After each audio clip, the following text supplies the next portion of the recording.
கர்த்தருடைய பரிசுத்த நாமத்திற்கு மகிமை உண்டாவதாக.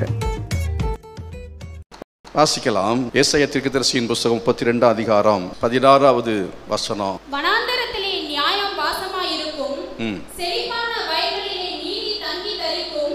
வனாந்தரத்திலே நியாயம் வாசமாய் இருக்கும், செழிப்பான வயல்வெளியிலே நீதி என்ன செய்யும்? தங்கி தாவரிக்கும். அநேகருடைய வாழ்க்கை வனாந்தரம் போல இருக்கிறது. அநேகருடைய வாழ்க்கை வறண்ட நிலம் போல இருக்கிறது. கர்த்தர் சொல்கிறார், வனாந்தரமும் வறண்ட நிலமும் என்ன செய்யும்? மகிழ்ந்து கடுவழி என்ன செய்யும்? கழித்து புஷ்பத்தை போல செழிக்கும் என்று கர்த்தர் சொல்லுகிறார். 1 பேதுரு 1 அதிகாரம் 2வது வசனம். பிதாவாகிய தேவனுடைய முன் அறிவின்படியே. முன் அறிவு அப்படின்னு சொன்னா என்ன தெரியுமா? அதாவது ஒரு காரியத்தை சிலர் செஞ்சுட்டு அதுக்கப்புறம் என்ன யோசிப்பாங்கன்னா, நான் இப்படி செஞ்சிடக்கூடாது, அப்படி செஞ்சுனா நல்லா இருந்திருக்கும், அப்படி செஞ்சுனா நல்லா இருந்திருக்கும். ஃபெயிலியர் ஆன பிற்பாடு, வீழ்ச்சி வந்த பிற்பாடு அப்புறம் தான் புத்தியே நமக்கு வரும். நம்ம புத்தி அப்படி நிறைய பேருக்கு இருக்கா இல்லையா? நமக்கு வீழ்ச்சி வந்த பிறகு தான், தோல்வி வந்த பிறகு நினைப்போம், நான் இந்த மாதிரி பண்ண தப்பாக போச்சு, இப்படி பண்ணியிருக்காமா, இந்த மாதிரி பண்ணியிருந்தா எனக்கு எல்லாம் நல்லா இருந்திருக்கும் அப்படின்னு நம்ம யோசிப்போம். இது முன் அறிவு அல்ல, பின் அறிவு. பொதுவாக சொல்லுவாங்க பெண் புத்தி பின் புத்தின்னு சொல்லுவாங்க. அது என்ன அர்த்தம்னு எனக்கு இன்னும் விளங்கலை. நான் ரொம்ப யோசிச்சுட்டு இருக்கேன். ஆண்களுக்கு எல்லாம் முன் புத்தி இருக்கிற மாதிரியும் பெண்களுக்கெல்லாம் பின்னால் புத்தி இருக்கிற மாதிரியும் அது என்னதுன்னு தெரியாது. உண்மையானுடைய அர்த்தம் அது என்னங்கிறத நம்ம பார்ப்போம். ஆனால் ஆணோ பெண்ணோ மனுஷர்கள் அப்படின்னு எடுத்துக்கிட்டிங்கன்னா எல்லாருக்கும் பின்புத்தி தான் இருக்குது. ஆனால் ஆண்டவர் ஒருத்தர் தான் முன்புத்தி இருக்குது. அல்லேலூயா. அவர் முன் அறிந்தவர், முன் அறிவு உள்ளவர். செஞ்சுட்டு அதுக்கப்புறம் இந்த மாதிரி நம்ம செஞ்சிடக்கூட அப்படி யோசிக்க மாட்டார். கரெக்டாக அவர் எல்லாத்தையும் செய்வார். எது செஞ்சால் எப்படி வரும், எது எப்படி செய்யக்கூடாது என்று அறிந்து கர்த்தர் நமக்கு ஏற்றபடி காரியங்களை அவர் செய்கிறவராக இருக்கிறார். யாருக்கு எந்த மாதிரி என்னத்தை கொடுக்கணும், யாருக்கு அதை கொடுக்கக்கூடாது, யாருக்கு எதை எப்படி செய்யணும், யாருக்கு எதை அனுமதிக்கணும், எப்போ அனுமதிக்கணும், இதெல்லாம் அவருக்கு நல்லாவே தெரியும். எல்லாவற்றையும் well planned, he preplanned everything.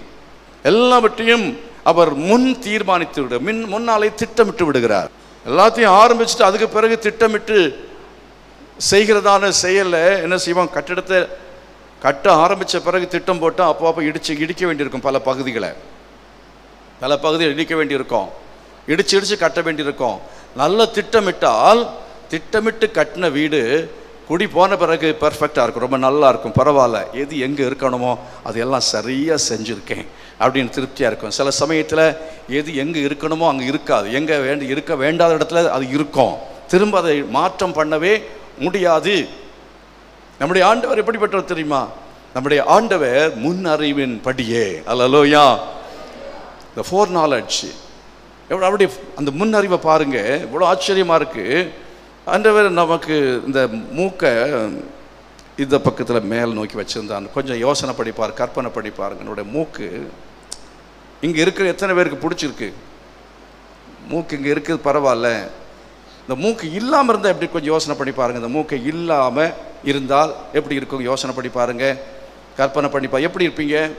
மூக்கு கொஞ்சம் சப்பையாக இருந்தாலே அவங்களுக்கு பொண்ணு மாப்பிள்ளை கிடைக்க மாட்டேங்குது. எப்படி இருக்கு? மூக்கு கிளி மூக்கு.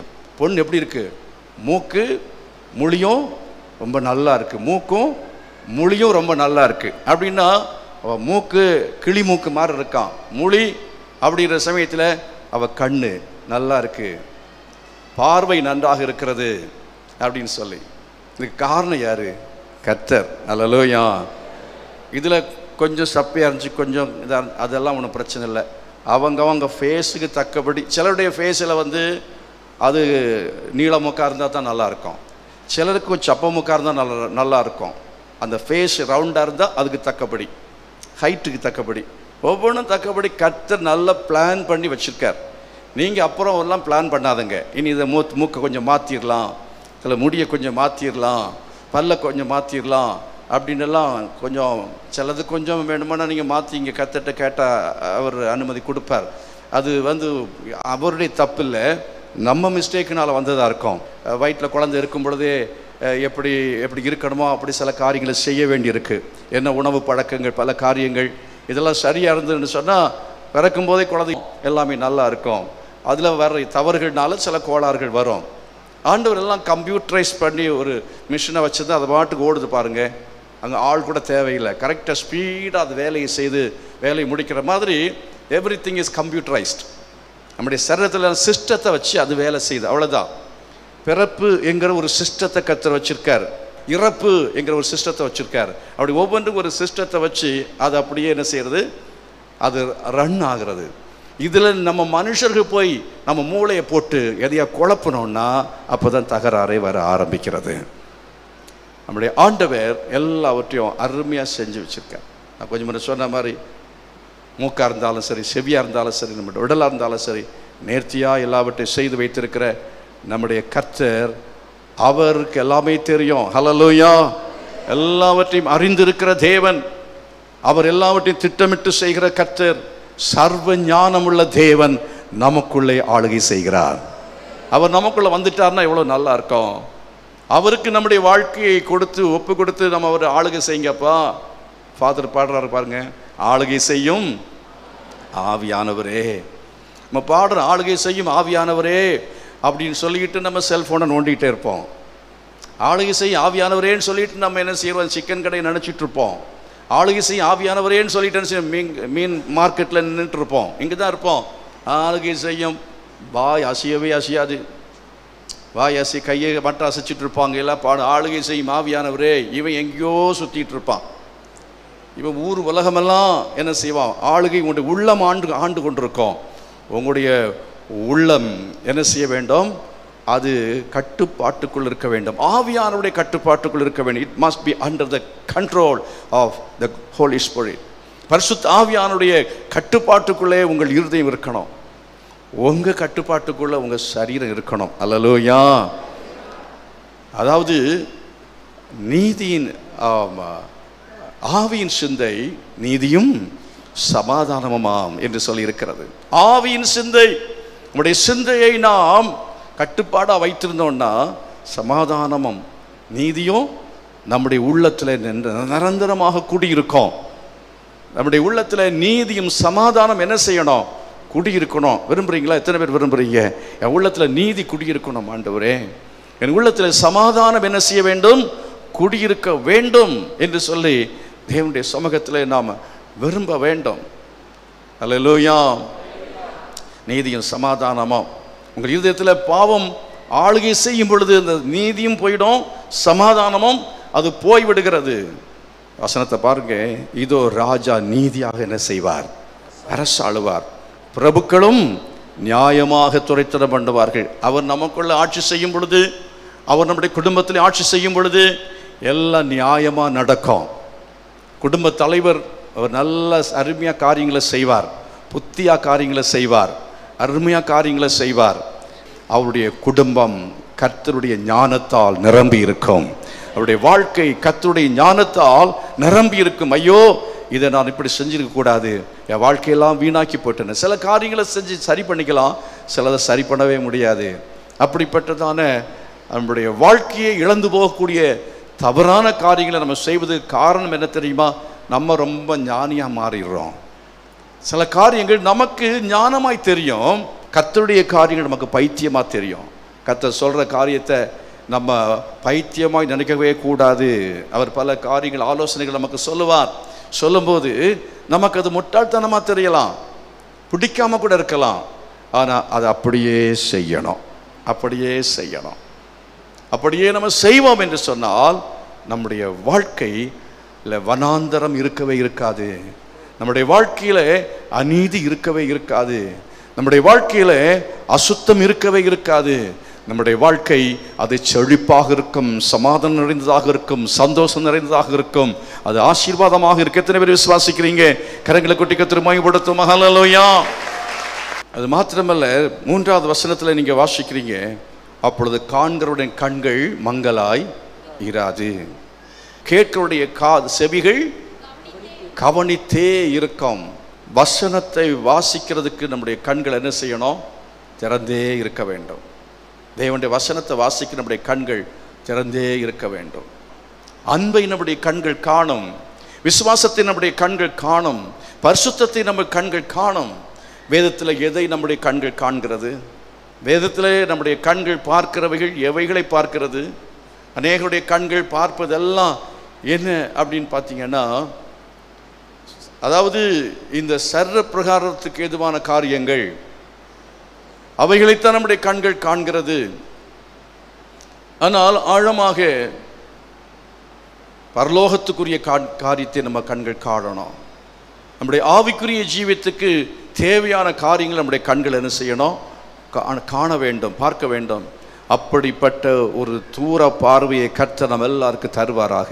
எபேசியர் நிருபத்தில் அதை பிரித்து பார்க்குறீங்க, வாசித்து பாருங்க. எபேசியர் நிருபத்தில் 1ஆம் அதிகாரத்தில் 17வது வசனத்தை வந்து படிங்க.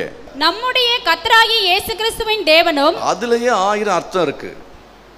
ஒவ்வொரு வார்த்தையும் நம்முடைய கர்த்தராகிய இயேசு கிறிஸ்துவினுடைய தேவனும் அப்படின்னு சொல்லியிருக்கு. நம்முடைய கர்த்தராகிய இயேசு கிறிஸ்துவின் தேவன். எத்தனை பேர் சொல்றீங்க நம்முடைய? ஆமென். இயேசு கிறிஸ்து நம்ம சொந்தமாக மாற்றிக்கணும். அவர் நமக்குள்ளாலே அவரை கொண்டு வரணும். அவர் நமக்குள்ளால இல்லை அப்படின்னு சொன்னால் நமக்கு பேர் என்ன? நமக்குள்ள ஒளி இல்லைன்னு அர்த்தம், நமக்குள்ள வெளிச்சம் இல்லைன்னு அர்த்தம். நமக்குள்ள இயேசு இல்லைன்னா நமக்குள்ள வெளிச்சம் இல்லைன்னு அர்த்தம். நமக்குள்ள வெளிச்சம் இல்லைன்னா நம்ம கண்கள் வெளிச்சமாக இருக்காது. இயேசுவோடு கூட உள்ளதான அந்த ரிலேஷன்ஷிப் இருக்கு பாருங்க, அது சரியா இல்லாமல் இந்த வேதத்தை படிக்கும் பொழுது பரிசுத்த ஆவியானவர் மூலமாக இதை நம்ம படிக்க முடியாது. மூளை அறிவில் படித்தா அது விளங்கவே விளங்காது. மூளை அறிவில் படித்தானா தப்பு தப்பாக தான் படிப்பான், தப்பு தப்பாக தான் வியாக்கியானம் பண்ணுவான். ஒருத்தன் இந்த கேள்வி கேட்குறாங்க, பைபிளை பற்றி அவன் விளக்கம் சொல்கிறான். இதெல்லாம் செட்டப் பண்ணி வச்சு இப்போ செய்கிறானுங்க. என்னென்னா பைபிளை எல்லாம் தவறு பண்ணுறதுக்காக வேண்டி அவங்க ஆட்களை, இன்னொருத்தனை ஒரு பெரிய வேத பண்டிதரா மாதிரி, அவன் ஒரு வேத ஆராய்ச்சியாளர் அப்படிங்கிற மாதிரி அவன் பார்த்தாலே, உதட பார்த்தாலே, கண்ணை பார்த்தாலே தெரியும் அவன் யார். அவனுக்கு கொஞ்சம் கர்த்தருக்கும் சம்பந்தமே கிடையாது. அவன் சொல்கிறதெல்லாம் தப்பு தப்பாக சொல்ல. ஆதாமை பற்றி சொன்னால், ஏதேன் தோட்டத்தை பற்றி பேசுவது எல்லாமே தவறான காரியங்கள், தவறான மாம்சத்து கண்ணோட்டத்தில் அவன் பேசுகிறான். இச்சைக்கு எதுவான காரியங்களை பேசுகிறான். வேதத்தை மற்ற புராணங்களை போல இச்சையோடு சம்பந்தப்படுத்தப்பட்ட காரியங்கள் அல்லவே அல்ல. இது மறைவான ரகசியங்களை உடையவைகளாக இருக்கிறது.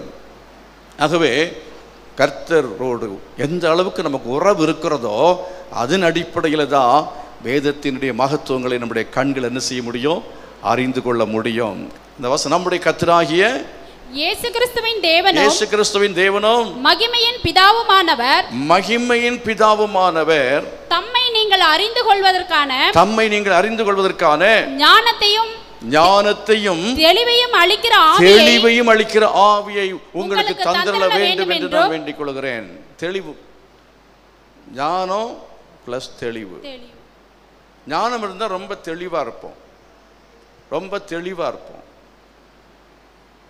தெளிவு அப்படின்னு சொல்கிற சமயத்தில் ஒரு ஆளுக்கு வந்து புத்தி சுயாதீனம் இல்லாத ஆட்கள் பார்த்தீங்கன்னா சுத்தமாக அவனுக்கு தெளிவில்லைன்னு அர்த்தம். அவன் என்ன பேசுறான் அவனுக்கே தெளிவில்லை, அவன் என்ன செய்கிறாங்கிறது அவனுக்கே தெளிவில்லை. ஆனால் நம்முடைய செயலில் 100% தெளிவாக செய்கிறோமா? நம்ம பேசுகிறது 100% தெளிவாக பேசுகிறோமா? தெளிவுன்னா என்ன? பேச வேண்டிய நேரத்தில் பேச வேண்டியதை சரியாக பேசுறது. ஆமென், அல்லேலூயா. இங்கே இப்படி பேசணுமா பேச வேண்டாமா அப்படிங்கிறத அவன் சரியாக பேசுகிறான்னா அவன் தெளிவாக இருக்கிறான்னு அர்த்தம். சில வாய்ப்புகள் வரும் பொழுது அதை பயன்படுத்தி கொள்ளுகிற அந்த புத்தி சிலருக்கு கிடையாது, தெளிவில்லாமல் இருப்பாங்க. இது சரியானதாக இருக்குமா, இது செய்யலாமா, செய்யக்கூடாதா, இது லாபம் கிடைக்குமா, இல்லை இது லாபம் கிடைக்காதா, இந்த மாதிரிப்பட்ட காரியங்கள் அவங்களுக்கு தெளிவில்லாமல் இருக்கும். இந்த தெளிவை ஞானத்தை ஒருவேளை நாம் பெற முடியாமல், நீங்கள் பெறாம முடியாமல் இருக்கலாம். ஆனால் இதை நமக்கு தருகிறவர் நம்முடைய தேவனாகிய கர்த்தர். அல்லேலூயா. அவர் நமக்கு அதை தருவார். சிலருடைய கண்கள் நித்திரை மயக்கம் அடைந்து இருந்ததாக வேதத்தில் படிக்கிறோம் அல்லவா? நித்திரை மயக்கம். இந்த நித்திரை மயக்கம் அதாவது தூக்க மயக்கத்தில் இருக்கிற ஆட்கள்கிட்ட நீங்கள் அந்த தூக்க மயக்கத்தில் வந்து ஒரு காரியத்தை கேட்டீங்கன்னு தெளிவாக பேச மாட்டாங்க. என்ன சொல்லுவாங்க? அந்த நேரத்தில் நான் தூங்கிட்டு இருந்திருப்பேன், கேட்டிருப்பீங்க. அப்படிதானா? தூங்கினவனை பிடிச்சி கேட்கும்போது கேட்குற சமயத்தில் எதையோ உளறி கொட்டிடுவாங்க. அதனால் தூக்கத்தில் ஏதோ முக்கியமான காரியத்தை யாரை கேட்டாங்கன்னு சொல்லாதங்க. சோத்திரம். அல்லேலூயா. விளங்குதா? ஆமாம். ஏன் ஒரு 10,000 ரூபா வேணும் தருவீங்களா அப்படின்னு தூக்கத்தில் எழுப்பி கேட்டிங்கன்னா சரி எடுத்துங்கன்ட்டுருவாங்க. அப்புறம் இங்கே சொல்லுவாங்க, நான் சொன்னேன்னாக்கும். ஆமாம் நீங்கள் சொன்னீங்க. அது எப்போ சொன்னேன்? அரை தூக்கத்தில் இருக்கிறவன் எழும்பினாலும் வாய் பேசுது, ஆனால் மைண்ட் என்ன இல்லை, என் தெளிவு அடையலை, அலர்ட் ஆகலை. ஆகவே நம்ம மைண்ட் எப்போ அலர்ட்டாக இருக்கத்தக்கதாக கர்த்தர் கிருபை செய்யணும். நிறைய நமக்கு இந்த வேலை டென்ஷன் அதிகமாச்சுன்னா தெளிவு என்ன செய்யும்? குறைஞ்சிடும். ஆனாலும் நம்ம தெளிவாக இருக்க கர்த்தர் நமக்கு ஞானத்தை தருவாராக. ஒரு ஜட்ஜாக இருக்கலாம், இல்லை ஒரு டீச்சராக இருக்கலாம், இல்லை ஒரு பேங்க் எம்ப்ளாய் இருக்கலாம், ஆஃபீஸராக இருக்கலாம். நிறைய வேலையாக இருக்கும். ஆனாலும் அதில் ஒரு தவறான காரியம் நடந்து விடக்கூடாது. அப்புறம் கடைசி ஜெயிலில் போய் உட்கார்ந்துருக்க வேண்டியது வந்துடும். அப்போ அது நம்ம வாழ்க்கையை பாதிக்கிறபடினாலே எவ்வளவு டென்ஷனானதாக இருந்தாலும் சரி, நம்ம தெளிவாக இருக்க முடியாது தான். மனுஷிகத்தில் தவறு நடந்துடும். ஆனால் கர்த்தர் இயேசு அவர் ஒருவரே நமக்கு தெளிந்த ஞானத்தை தருகிறவர். ஹல்லேலூயா. எந்த சிச்சுவேஷன்லையும், எவ்வளவு டென்ஷனான நேரத்திலையும் தெளிவாக காரியங்களை நம்ம செய்வோம். தெளிவாக நீங்கள் இருந்து எக்ஸாம் எழுதுவீங்க, தெளிவாக இருந்து டிசிஷன் மேக் பண்ணுவீங்க, தெளிவாக இருந்து பதில் சொல்லுவீங்க. எனக்கு தெளிந்த ஞானத்தை தாங்கப்பா. என் கண்கள் தெளிவாக என்ன செய்யணும்? பார்க்கத்தக்கதாக எனக்கு உதவி செய்யும் என்று சொல்லி தேவனிடத்தில் நம்ம கேட்க வேண்டும். அடுத்த வசனத்தை வாசிப்போம். 14வது வசனம். பதற்றமுள்ளவர்களின் இருதயம், பதற்றமுள்ளவர்களின் இருதயம் அறிவை உணர்ந்து கொள்ளும். அறிவை என்ன செய்யும்? உணர்ந்து கொள்ளும். தெற்றுவாயுடைய நாவு, தெற்றுவாயுள்ளவனுடைய நாவு தடையின்றி தெளிவாய் பேசும். அதாவது பதஷ்டம் இல்லாம அறிவை உணர்த்தத்தக்கதாக நமக்கு உதவி செய்கிறவர் யார் அப்படின்னு பார்த்தீங்கன்னா பரிசுத்த ஆவியானவர். ஹல்லேலூயா. தெற்றுவாயுடைய நாவு தடையின்றி தெளிவாய் என்ன செய்யும்? பேசும். தெளிவா நீங்க பேசுவீங்களாம். பதஷ்டம் வச்சீங்க, தெளிவா பேச மாட்டீங்க. பதஷ்டம் வச்சிங்க, தெளிவா சிந்திக்கவே மாட்டீங்க. பதஷ்டம் வச்சிங்க, உங்க நடக்க கூட தெளிவா இருக்கவே இருக்காது. சரி, நடந்து வரதை பார்த்தாலே உங்க நடையிலே தெரியும் அவர் தெளிவா இருக்கிறான்னு தெரியும். பைத்தியக்காரர் நடந்து வரதை பார்த்து தெரிஞ்சனாலே அவன் தெளிவா இருக்கிறானா இல்லையான்ட்டு. அவன் தெளிவா இருக்கவே மாட்டான் எப்பவுமே. காரணம் அவன் புத்தியிலே தெளிவில்லை. ஆனால் நம்ம நடக்கிறது, நம்முடைய முக பாவனைகள் எல்லாம் தெளிவா இருக்கிறோமா இல்லைங்கிறத தெரிந்து கொள்ளலாம். இந்த தெளிவை கொடுக்கறதுக்கு, அதாவது யார் பதஷ்டமா இருப்பாங்க தெரியுமா? விசுவாசிக்கிறவன் என்ன செய்ய மாட்டான்? பதறவே மாட்டான். விசுவாசிக்கிறவன் பதறவே மாட்டான். ஆகவே யார் ரொம்ப தெளிவா இருப்பாங்க அப்படின்னு கேட்டீங்கன்னா, விசுவாசம் உள்ளவன் அவன் தெளிவாகவே இருப்பான். அவன் தெளிவாகவே பேசுவான். அவன் பாசிட்டிவாகவே பேசுவான். அவன் நல்ல காரியங்களையே அவன் பேசுவான். அவன் எதிர்மறையாக பேசவே மாட்டான். அவன் தவறாக பேசவே மாட்டான். அவன் தீமையாய் பேசவே மாட்டான். விசுவாசம் உள்ளவன் பதறவே மாட்டான். கரங்களை வைத்து கர்த்தரை மகிமைப்படுத்துமா? அவன்கிட்ட கேளுங்க, ஆண்டவன் எப்பவுமே நான் விசுவாசம் உள்ளவனா இருக்கணும்ப்பா, எனக்கு விசுவாசத்தை தாங்க அப்படின்னு சொல்லி கேளுங்க. ஆபிரகாம் அவனுடைய வாழ்க்கையை பாருங்க. அவன் விசுவாசிகளின் தகப்பனாக இருந்தான். விசுவாசிகளின் தகப்பனாக இருந்ததான ஆபிரகாமுடைய வாழ்க்கையை நீங்கள் கவனிச்சிங்கன்னா, அவனுடைய வாழ்க்கையில் அவன் விசுவாசம் உள்ளவனாக அவன் இருக்கும் பொழுது அவனுடைய வாழ்க்கையில் எல்லாமே ஆசீர்வாதமாக இருந்தது. இந்த உலகத்திலேயே விசுவாசிகளின் தகப்பன் என்று அறியப்படுகிறவர் ஒரே ஒருவர் தான். அவர் யார்? ஆபிரகாம். இந்த உலகத்தில் நம்ம எப்போவுமே பெர்ஃபெக்டாக இருக்க முடியாது, எப்போவுமே தெளிவாக இருக்க முடியாது, எப்போவுமே நம்ம வாழ்க்கையிலே ஒன்றுவல் இருக்க முடியாது. பிரச்சனைகள் வரத்தான் செய்யும். ஆனாலும் அப்படி இருந்தாலும் நம்ம எப்படி விசுவாசத்திலே நிலைத்து நிற்க வேண்டும் என்பதற்கு ஒரு முன் அடையாளமாக, நமக்கு முன்பதாக ஒரு எக்ஸாம்பிளாக, ஒரு மாடலான ஒரு வாழ்க்கையை நமக்கு பழைய ஏற்பாட்டிலே தேவன் ஏற்படுத்தி கொடுத்திருக்கிறது யாரை என்றால் ஆபிரகாமை. புதிய ஏற்பாட்டில் யாரை கர்த்தர் கொடுத்திருக்கிறார் என்று சொன்னால் இயேசு கிறிஸ்துவை. சிலருடைய வாழ்க்கையை நம்ம பார்த்து என்ன செய்கிறோம் என்றால், என்ன செய்கிறோம்? நாம் விசுவாசத்தை கற்றுக்கொள்கிறோம். விசுவாசத்தை கற்றுக்கொள்வதற்கு சிலருடைய வாழ்க்கையை நம்ம பார்த்தா போதும், கூர்ந்து கவனித்தால் போதும், நாம் அவர்களுடைய விசுவாசத்தை அறிந்து கொள்ள முடியும். அவருடைய நல்ல காரியங்கள் நமக்கு அப்படியே என்ன செய்யும், கிடைக்கும். அதில் சில தோல்விகள் வந்திருக்கும். அந்த தோல்விகளை பார்த்து அவர்களை நாம் குறைத்து மதிப்பிட்டு விடக்கூடாது. எல்லாருடைய வாழ்க்கையும் தோல்வி வருங்க, எல்லாருடைய வாழ்க்கையும் தோல்வி வரும். தோல்வி வராதவர்கள் யாருமே இல்லை. ஆனால் அந்த தோல்வியில் இருந்து எழும்பி நீதிமான் 7 தரம் விழுந்தால் என்ன செய்வான், எழுந்திருப்பான் என்று சொல்லியிருக்கிறது. 7 தரம் விழுந்தால் எழுந்திருப்பான் என்று சொல்லியிருக்கிறார். துன்மார்க்கரோ தீங்கில் என்ன செய்வார்கள், இடருண்டு கிடப்பார்கள். துன்மார்க்கனுக்கு நீதிமானுக்குரிய வித்தியாசம் அதுதான். ஆகவே வாழ்க்கையில் நமக்கு தோல்விகள் வந்திருக்கலாம். அந்த தோல்வியை நாம் சிந்தித்து கொண்டு இருப்பது என்கிறது தோல்வியிலே முடிந்துவிடும். ஆபிரகாமுடைய வாழ்க்கையில் தோல்வி வரவில்லையா, வந்தது. ஆனாலும் தோல்வியை அவன் சிந்தித்து கொண்டு தோல்வியிலேயே அவன் ஜீவித்தவன் அல்ல. தோல்வியை தூக்கி போட்டுட்டு அடுத்தது அவன் என்ன செய்தான், அடுத்த நிலைமைக்கு போனான். விசுவாசிகளின் தகப்பனாக அவன் மாறினான். 175 வருஷம். நம்ம என்ன 30 வருஷத்திலே வாழ்க்கையை வெறுத்துட்டு உட்கார்ந்துருக்கிறோம், 50லேயே வாழ்க்கையை வெறுத்துட்டு உட்கார்ந்துருக்கிறோம்.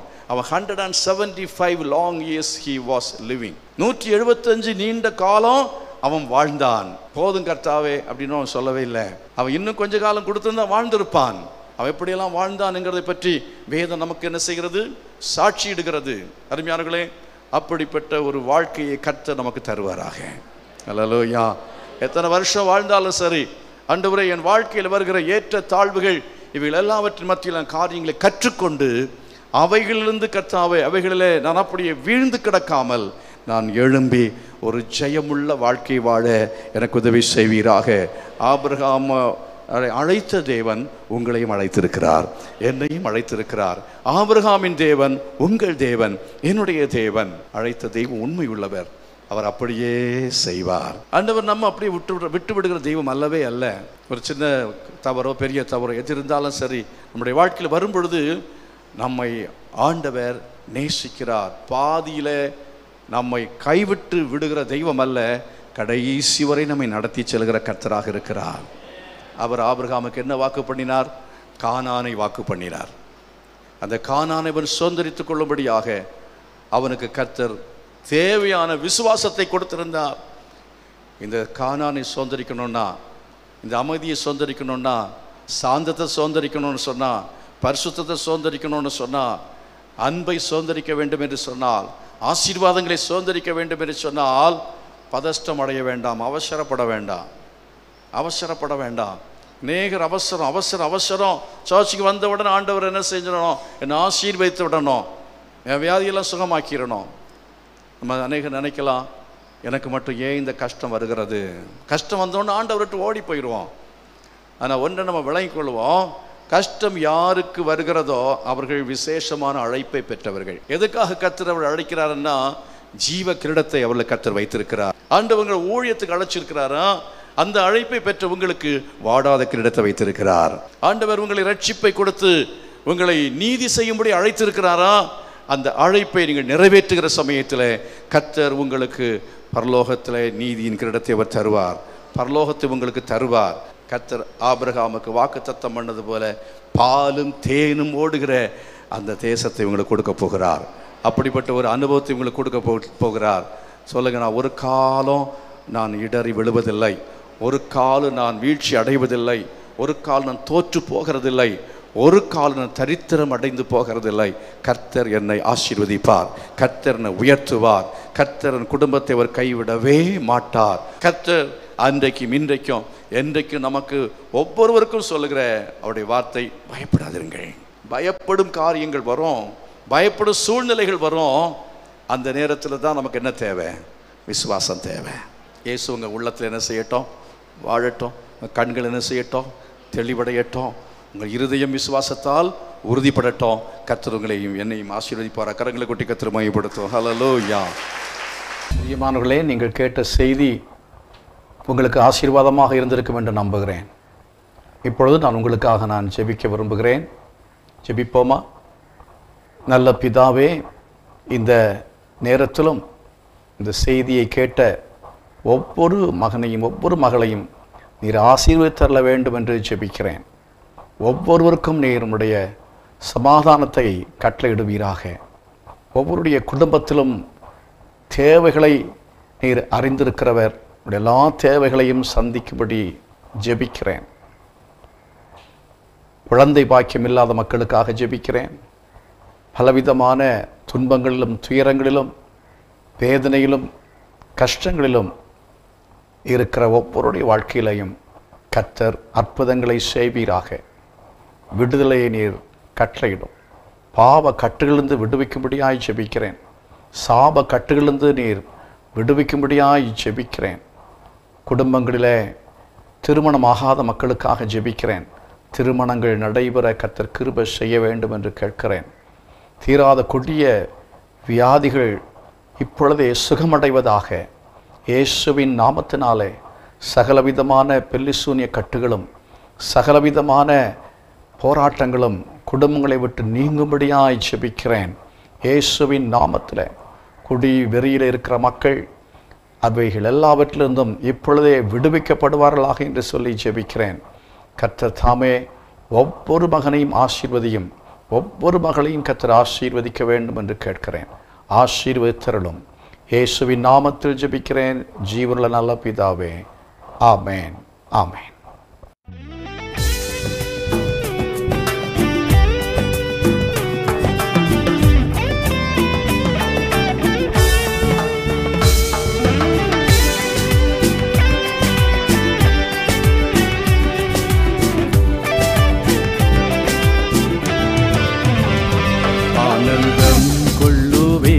அன்பர் இயேசுவிலே எந்தன் பாவங்கள் போக்கியதா.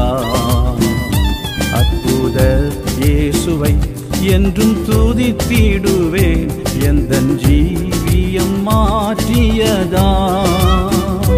அற்புத இயேசுவை என்றும் துதித்திடுவேன். எந்தன் ஜீவியம் மாற்றியதா. நான் புகழ்ந்திடுவேன் அவர் நாமமதை நன்றி நிறைந்த நல்லிதயமுடன். ஆயுட்காலமெல்லாம் துதி பாடிடுவேன் நன்றி மறவாமல் மனதுடனே. ஆயுட்காலமெல்லாம் துதி பாடிடுவேன் நன்றி மறவாமல் மனதுடனே.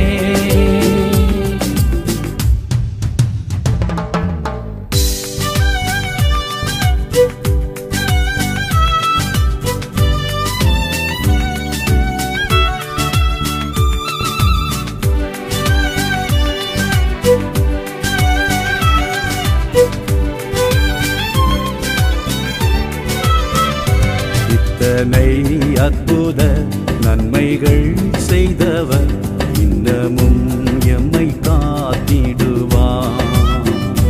அத்தனை நாட்களும் எம்மை நடத்திடவே கர்த்தர் இயேசுவே முன் செல்கிறார். அத்தனை நாட்களும் எம்மை நடத்திடவே கர்த்தர் இயேசுவே முன் செல்கிறார். புகழ்ந்திடுவேன் அவர் நாமமதை நன்றி நிறைந்த நல்லிதயமுடன். ஆயுட்காலமெல்லாம் துதி பாடிடுவேன் நன்றி மறவாமல் மனதுடனே. ஆயுட்காலமெல்லாம் துதி பாடிடுவேன் நன்றி மறவாமல் மனதுடனே.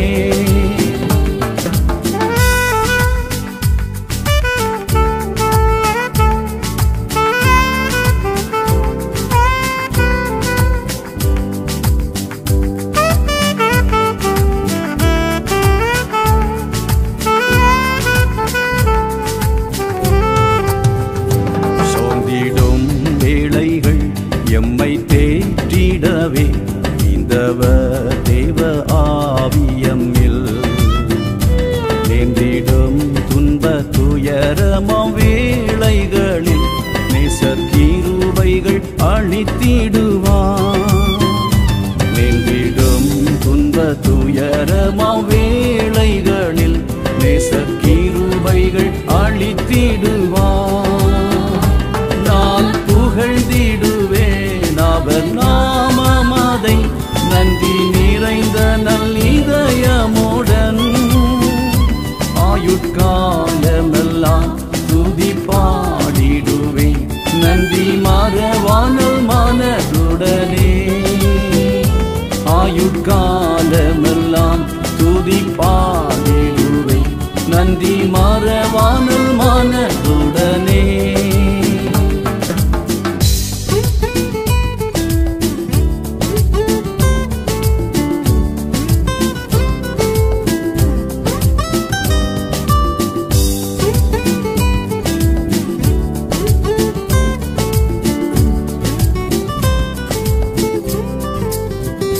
கூப்பிடும் வேளைகள் நேசக்கொடி அசைத்தே வேகமாய் வந்தே பதிலளித்தான். தப்பிடும் வழிகள் எந்த ஆபத்தினில் வேத வசனத்தால் நடத்திடுவான். தப்பிடும் வழிகள் எந்த ஆபத்தினில் வேத வசனத்தால் நடத்திடுவான். நான் புகழ்ந்திடுவேன் அவர் நாமமதை நன்றி நிறைந்த நல்லிதயமுடன். ஆயுட்காலமெல்லாம் துதி பாடிடுவேன் நன்றி மறவாமல் மனதுடனே. ஆயுட்காலமெல்லாம் துதி பாடிடுவேன் நன்றி மறவாமல் மனதுடனே.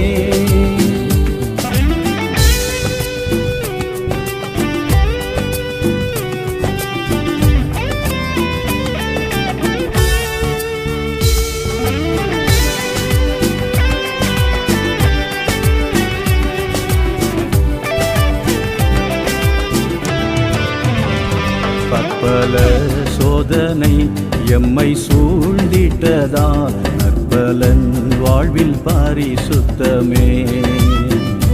சியோனை எமக்காய் கட்டி வெளிப்படுவார் சேவேன் தரிசிக்க தூய முகம். சியோனை எமக்காய் கட்டி வெளிப்படுவார் சேவேன் தரிசிக்க தூய முகம். நான் புகழ்ந்திடுவேன் அவர்